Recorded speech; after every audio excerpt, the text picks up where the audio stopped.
Okay guys, welcome to my channel, or welcome back to my channel. If you don't know me, I'm Katie. Hi, nice to meet you. Today's video, I wanted to just film like a simple chat video. I mean, I've been doing a lot of QKIDS videos and I've been doing a lot of vlogs, and I thought, well, the way that I'm feeling right now and definitely what my subscribers might want from me is just a like getting to know video. So I thought that I would just introduce myself, talk to you guys a little bit about my career goals, how I got here, why I got here, why I want to become a teacher, what I want to do with that job, and just tell you my story. I hope you guys are interested in my story. My hair is getting in my lip gloss. I wanted to talk about my elementary school experience, my middle school experience, and then my high school experience, and then just talk about how those experiences shaped my decision to go into education. And yeah, let's talk. Be sure and subscribe to my channel before you leave, and also hit that thumbs up and press that little bell thingy to make sure that you always get updated on all of my videos. As you guys may know, or if you don't know, if you're new here, I do upload every Sunday night, Atlantic Daytime, ADT. I don't know what that stands for, it's just ADT. I live in Canada, figure it out. So, now, without further ado, let's jump right in. I have a shirt under my dress right now because it's open a lot and I just don't, you know. So, little Katie. I actually really enjoyed elementary school. It was probably my favorite school experience. I had awesome teachers. It was a great sense of community. I had great friends. And life was much simpler back then, as I know everybody would agree. My struggle for math did start in elementary school. I always tell everybody this story about when I was in grade 1. I was having a math test and we were doing subtraction and addition, and I wouldn't understand subtraction, so my creative little mind thought, well, you know how you always have to scratch out a number and then you make it at 10 or whatever. Anyways, I thought, why can't you just do that and just change the question altogether? So I would have a subtraction question and I would just cross another line into it, or draw another line into the equation. I would make it an addition question instead so I could answer it. I had to go in for, oh my god. I had to go in for a meeting with my mother to talk to my teacher because she was like, Katie, you can't do that, like you have to answer the questions. And so that's where my journey started. As you guys might know, or maybe you don't, I struggle with math so bad. I've had so much testing done. Nobody has really figured it out. What we have boiled it down to is that I just missed something very important at a young age when I was first learning math, and you can't build a solid house without a good foundation, and I kind of missed that foundation part. So now math doesn't really process in my head normally. I can't do like mental math. I really struggle with it. It's not like a first, I don't know, I'm just not good with it. It's not in my nature to just understand that. I'm very arts oriented. I love to write, I love to read, I like to speak.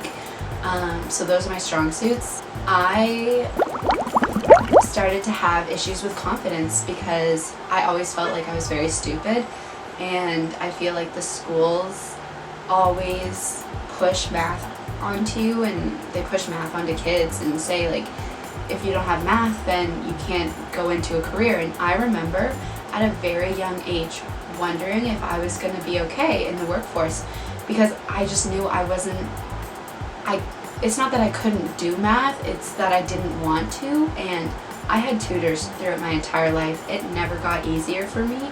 I've failed every math class that you can imagine. I struggled. I was probably supposed to be held back, but I wasn't. I have an amazing work ethic, and my parents really, really pushed me to do good and to always try. But sometimes it just wasn't enough, and I bet there's people out there that can relate to that, where it's just math is just not our thing, and we're not stupid for it. It's just that we succeed in other areas of our life. And you know what? I'm going into my last year of my undergraduate degree, and I'm doing perfectly fine without my math. So, my middle school experience. Oh, guys. Middle school is so... I don't even know what to describe middle school as. I honestly just think it's torture. I think the kids are horrendous. You can be so mean.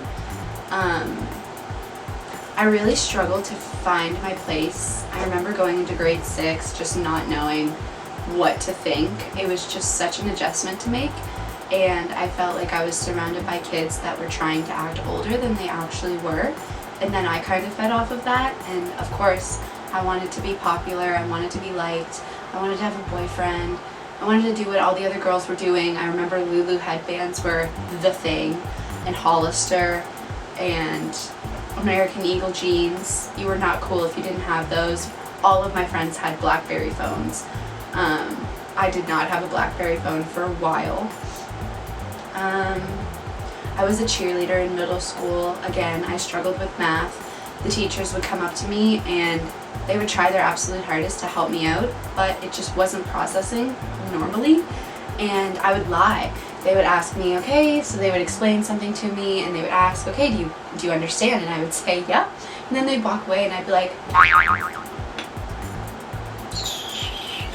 so I would feel embarrassed if I was called on or anything like that. It was my worst fear ever to get called on, because I just was scared, and I lived a lot of my life in fear over math. It's so crazy now looking back, because it's just not a part of my life anymore. And if anybody younger is watching, know that you can get through it and that you are smart, just in a different way. And I had guidance counselors in high school push it on me, like, if you don't take foundations math, you are going to close so many doors for yourself. And it's so incredibly rude to say that to someone and to set a child up for what they think is going to be failure.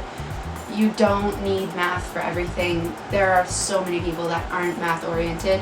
Thank God I'm surrounded by a community that is just like me. I felt so different for the majority of my life over this small thing, only to finally find my place. High school, again, a major adjustment from middle school. People were trying to be older than they were. Girls got catty.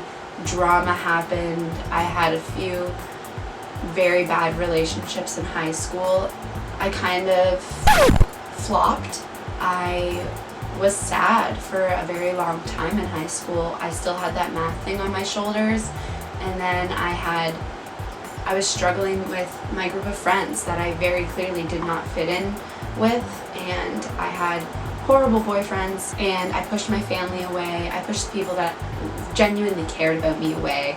It was a very tough time, but high school is also the time that I grew the most, because there was just so much going on. I'm gonna keep this positive. I had the best teacher in high school. His name is Mr. Van Beek, and he set me up with the co-op program. It's based around putting you into that workforce to see if it's actually something that you want to do. Not everybody has that chance. You have to apply to get into the co-op program. At least that's how it was in my high school. I think there must have been adults that were talking and decided to put me in it, because I was very troubled, and like I said, I needed a lot of guidance, and I was kind of going off into the wrong path, and then I was kind of pushed into the co-op program, and that is where I started really, really thinking about my career. I don't know exactly when I decided I wanted to be a teacher. I think it's always been something in my head. I know my best friend growing up, Deanna, wanted to be a teacher, and I always thought, that would be a very cool idea. Like, I wonder if I could do that, and I wonder if you need math for that, and whatever. So anyways, however it happened, I got into the co-op program. I was placed at my elementary school, and so every day of the week that I went to school, after lunch I would go and I would spend my afternoons at the elementary school. I taught a kindergarten class and a grade 5 class, and it was amazing. It helped pull me out of my dark place. It got me back into the groove. It motivated me. It gave me something to look forward to, and it started my head, like, I just started thinking, okay, this is my career. How am I going to get there? What do I need to do? And then I was with so many young kids. I didn't want to be a bad role model. Yeah, I would dress to the nines, and I would go in meeting business. I loved being around the kids. There's just something about being around such innocent souls that it just makes it so much easier. And I was going through it in high school, but it was just so much easier to put on a happy face and be around these kids, and it was just an escape of sorts. And I really, really enjoyed watching the teachers and being a part of that atmosphere and seeing how it went and all the behind the scenes sort of stuff that went down, and it really, really helped me. And I owe a lot to Mr. Van Beek, who actually ended up graduating from St. Thomas. He set me in the direction of what university to go to, and he was such a major role model for me, and I don't know where I would be if I didn't meet him, because he helped my parents when they were worried about me, and he really helped me. He helped me get me back on track, and I really don't know what would have happened if I didn't meet him. So, Mr. Van Beek, if you're watching this, thank you. Yeah, so after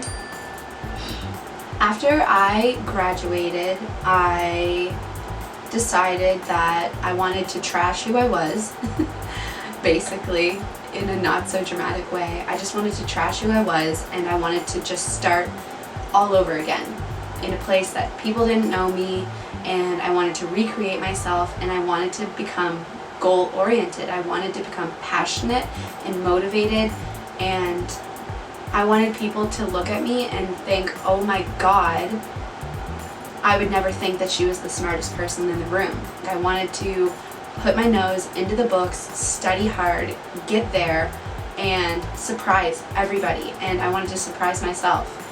And so my university experience really, oh my God. My university experience was a breath of fresh air compared to my middle school and high school, I'll say. My elementary wasn't terrible. It wasn't bad at all, actually. And my middle school wasn't either, but high school was really hard for me. But university was a breath of fresh air. I found an amazing group of girls. I fit in finally for the first time. I had people that were so passionate about what I was passionate about. I wasn't acting, well, I wasn't feeling like I was this idiot that didn't know anything. Like, everybody was kind of uncomfortable and adjusting, and at the same stage in first year, and we all kind of grew together. I don't even just accept the compliment of, oh, Katie, you're so smart. I always had that said to me by my parents or by my parents' friends or by other people, and I never truly believed it. But when I got to university and I started learning and getting passionate and focusing on English literature and psychology and just learning all of these different things and just being so passionate about it all and actually caring about what I was learning and being interested in it, I was just like, I'm smart, like I'm intelligent, I know stuff. I can sit down with someone and have like a really good conversation and I'll surprise you. Like, I got there. I finally got to where I wanted to be. I mean, I can't believe I've gotten this far. I, for one, never thought that I would be the one that went to school and got a career out of it. I just never thought, I don't know what I thought was going to happen to me, but I was very easily going to be that kid that slipped through the cracks, and luckily my family just supported me. I had good people along the ride, and I figured it out for myself. I have a lot of people to thank for where I am today, but I wouldn't have been able to do it if I didn't have the burning passion that I do to become an educator. Like everybody, I had my share of horrible teachers, and I had my fair share of amazing ones, and each one contributed to my journey in different ways. You know, the horrible teachers, I would just look at them and I would just say, this is what I don't want to be in a classroom. I don't want to be closed-minded. I don't want to be judgmental. I don't want to give up on my students. I don't want to do this. I don't want to do that. I've taken qualities from each people or from each teacher, and I've just kind of figured out who I want to be and what I want to do in the classroom and what kind of person I want to be, but what kind of educator I'm going to be. Because, you know, you have all of this influence over small minds, and I don't want to teach people, okay, this is what you should think.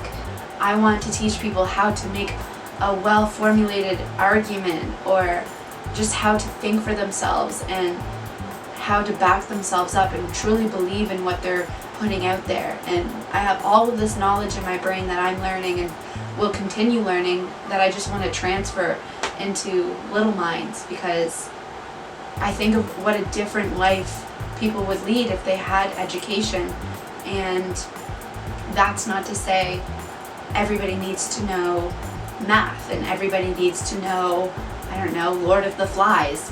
Like, there's lessons, there's life lessons that come out of the classroom. You are constantly teaching kids how to be good people.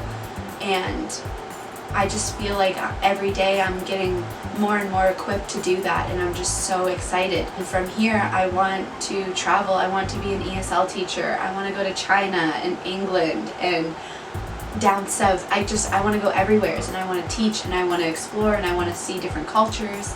I want to see what other classrooms look like. My end goal is to go back to school and become a principal, because I am so about being in charge and being the leader of something, and, you know, collecting all of these amazing, talented people into one big, fat group to make something wonderful and unique. And so I want to build my own school from the ground up. Like, I want to construct a building, a perfect school of sorts, and I want to handpick all of the people that work there, and I want to make sure that they're all open and, you know, culturally sensitive and knowledgeable about the world, and that they can offer such unique, different experiences to all of these kids. And I just want, with that, to be an educator, I just want to make the world a better place. I know that sounds so cheesy, but it's just, especially right now in the day and age that we live in, there's so much that can be done, and there's so much that can be told. And as you grow older, I find that it's really difficult to stop believing in what you believe in. And not to say what you believe in is wrong, but what I believe is that if your beliefs are limiting people, or they're homophobic, or, you know, they're just not for people, I don't want to transfer those negative and toxic ideas into children. I want to steer them down the right path to be a genuinely good person with good intentions, that don't limit people, that don't judge people, that don't hold people to a certain standard. I know that there's other people out there that feel the same way as me, and I really, really want to have a conversation with you about it. I don't know where we're going to end up or what it all means in the very end, but while I'm here on this earth, I want to make a difference. Okay guys, thank you for chatting with me. I feel so much better getting that off of my chest, and I just really want to know if you guys feel that way and what you guys have to add to the conversation. I know that I'm building a community of teachers, and whether you're young or older, experienced or inexperienced, I want to hear it all, because I'm going into it, I'm really excited, and I just want to hear from everybody. I'll catch you in the next one. Bye.